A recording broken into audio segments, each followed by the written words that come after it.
નમસ્કાર બાળ મિત્રો, અમારી યુટ્યુબ ચેનલ ભૂલકાઓનું ભણતર સબસ્ક્રાઇબ કરવાનું ચૂકશો નહીં.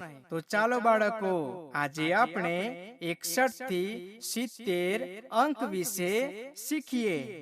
છગડ એકડ 61, છગડ બગડ 62, છગડ તગડ 63, છગડ ચોગડ 64, છગડ પાછળ 65, બે છગડા 66, છગડ સાતડ 67, છગડ આઠડ 68, છગડ નવ્વડ 69, સાતડે મીંડે 70.